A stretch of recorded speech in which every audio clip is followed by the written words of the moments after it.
The Boston Celtics need Jayson Tatum to return as soon as he's ready and medically cleared. At this point, that actually seems like it could be at any point. Despite some fans trying to suggest it, Boston is absolutely not better without Tatum. And a lot of these people might not be the biggest fan, but when healthy, Tatum has easily been the best American player for the past 3 seasons. He can be very inconsistent, but when he's on one, he's one of the most intimidating players in the league because he's a big wing that can score at any level, is a good playmaker, rebounder, and defender. And honestly, he's the only superstar level player in today's game that constantly embraces doing the little things that makes his team better. Boston is currently the 2nd seed in what was supposed to be a gap year as several guys have emerged. Jaylen Brown has taken the leap to be a superstar, and Joe Mazzulla has shown that while he might be a psychopath, he's at least a good coach. Adding the guy who was the 5th best player in the world last season to this team instantly makes them the favorites in an already open East. Detroit has been great this year, and they should be a perennial threat for a top seed for years to come.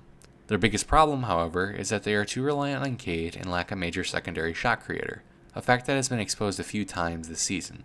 Cracks like that can't hide in the playoffs, and I suspect that Detroit will likely fall in the second round in a hard-fought series. Cleveland to me is the type of team that I'm not believing in until they actually do it. Last year they got hit with injuries, the year before they also got hit with injuries against a better team, and the year before that the lights were too bright. I like the Harden addition because he's way more durable, and he's hurt again. While he should be good by the time the playoffs hit, it just seems like something always goes wrong with this team. Plus, Harden isn't exactly known for his big game performances in the playoffs, which I suspect would be absolutely essential for him to perform in if they got into a healthy series with Boston. New York did beat Boston last year, and no, it was not because of the Tatum injury. It was, however, heavily aided by some all-time levels of choking by Boston, as they missed so many threes that they fixed the homeless crisis in New York. While Mazzulla still is a 3-point supervillain, Boston has tuned it down to a noticeable degree this year, to where I think it is more under control, to where I don't think that they are going to shoot 63s and miss 45 of them. Of course, this could all change with the re-implementation of Tatum, but they have changed their identity slightly, and I think that adjustment is mostly due to the roster turnover, but also Mazzulla realizing that, hey, maybe this strategy isn't entirely it. I don't think any other team in the East that makes the playoffs this year can really threaten Boston.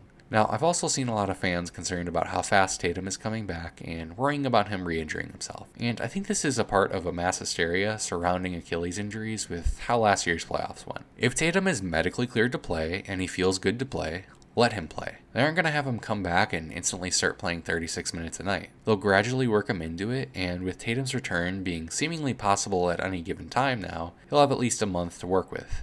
And I'm not a doctor, but I am a college student.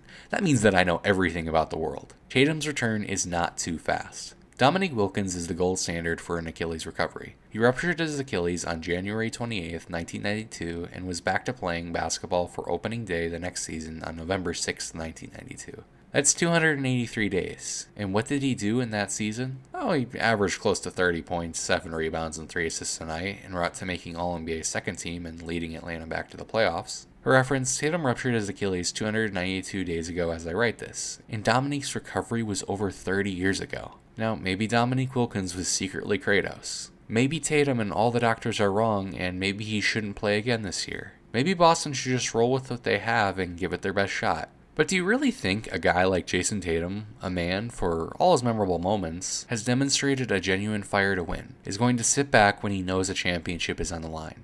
Boston needs Tatum to return, because with him, they have a major shot at winning it all. And that is just one of 5 of my late season short takes for this video. Now, this next one goes into next season, but it is a result from this year, and it's that the Bulls and Pelicans will be the worst teams in their respective conferences next year. Here's the thought process. Chicago shipped off 2 key players this trade deadline in order to go into a full tank mode. The problem is that the Bulls were mediocre for the first half of the season, and now that's coming back to bite them in the draft race because organizations like Utah, Washington, or Sacramento have been bad for longer than Chicago. Now, they still do have a chance to get a top-end, franchise-altering talent in this year's draft, which you can never rule out. But I'm not going to guess that that's going to happen, and although the Bulls have been really bad lately, I don't think that they finish low enough to get a top-of-the-line pick. They've got some decent players, but I see them fully embracing the rebuild and finishing at the bottom of the East. New Orleans is, in a way, in an even worse situation because their management was on cocaine at the last year's draft, meaning that they don't have their pick in this year's draft, and that all this losing is only benefiting Atlanta. Just like Chicago, they've got some decent players, but I don't think their young players will develop fast enough in order to avoid being at the bottom of the West.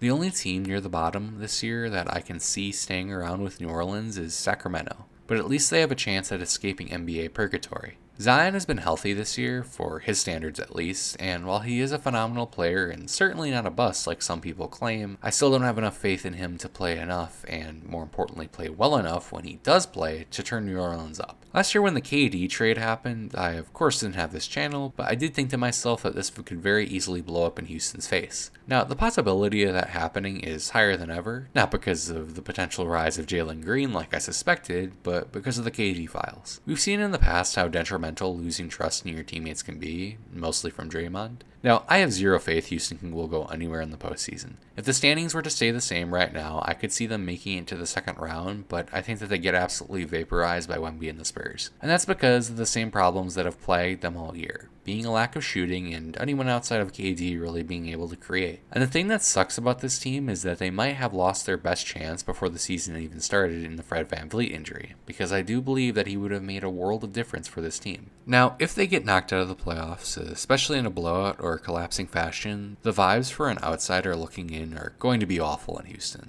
Now, maybe Jabari and Alperin don't believe that KD said those things about them, or if they do believe that he said them, they've made amends with KD. But I just cannot possibly justify seeing your best player, your leader, the experienced veteran, and one of the greatest players of all time, say such nasty things about his own teammates, and then think that it isn't going to negatively impact the team. Depending on how Houston does in the playoffs, I could seriously imagine a world in which some part of this team implodes. Probably something to do with Jabari. But even if they were to ship him off, we've seen this type of story before. Draymond flattens his own team.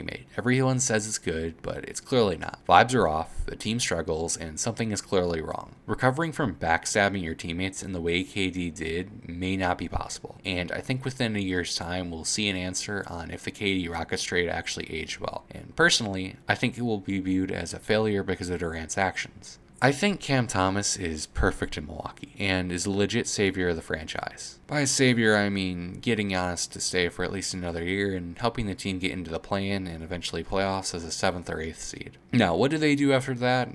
Probably die, but let me explain. As I talked about in this video, Doc Rivers' offensive play designs absolutely suck. Essentially, they are very reliant on the players themselves creating something with some basic skeleton of plays coming in that usually revolve around dribble handoffs. This is where Cam Thomas comes in, because yes, he's absolutely a black hole, but he's also a very talented scorer in isolation. He can create his own shot, and while he's not Damian Lillard, he joins Rollins and KPJ, and maybe Ousmane Dieng, I don't know, I'm still waiting for him, as guys who can create something. I think that shot creation can allow the offense to stay alive for most games, as even if KPJ or Ryan are struggling, Doc can insert a spark plug from off the bench, and now you couple that with the big dog returning, who makes everyone's life easier, and you get a decent chance at making a run in the play-in. Now, obviously there are times where too much shot creation is a bad thing, and I'm already mentally preparing myself to see Giannis calling for the ball and Cam shooting it like Lin, waving off Kobe, except, he bricks it. But from what I've seen from Cam so far, he does look actively engaged on defense and more willing to pass. I think that for now, he's bought into the identity that Doc Rivers wants him to have, and I really do think that the identity is conducive for some late season winning. In my final take for this video, and perhaps the hottest, I think San Antonio is easily the favorite to win the championship this year, and I'm picking them to do so over Boston. Everyone knows San Antonio has been great this year, far ahead of schedule. Wembanyama has taken another leap, and he's probably a summer of playing Scottish bagpipes away from being the best player in the world. This team has a lot of capable role players that can defend and space the floor, yet the clear favorites for most people have been Denver and OKC, two teams in San Antonio's own conference. Here's why I think San Antonio wins out over them. Firstly, as it stands right now, San Antonio would only have to play one of them in the conference finals. On their side of the playoff bracket, none of these teams are beating San Antonio. I already talked about why I think Houston will lose to them, and LA, while not a bad team, is just not properly built around Luka right now to make them contenders. I would love a series against the Wolves, mainly because it would be awesome to see the two future faces of the league trading blows, but right now they'd play Denver, and Minnesota has been one of the most stubborn thorns in the side of Denver's side. Assuming Denver does play the Wolves, and they make it out of that series, which would probably be a bloodbath, they then have to face the defending champions in round 2. That series is a toss-up, and again, probably another bloodbath, and whoever wins will be significantly more banged up than the Spurs, who I suspect would have a far easier walk to the conference finals than either Denver or OKC. And the second reason, and more important reason, Denver and OKC OKC have been seriously banged up this season. Key pieces have missed substantial time for both teams, and it seems like as soon as one guy gets healthy, another guy gets hurt. Now, the idea with these things when they happen is to get healthy for the playoffs, but that rarely ever happens for a couple of reasons. Firstly, nagging injuries like strained hamstrings are, well,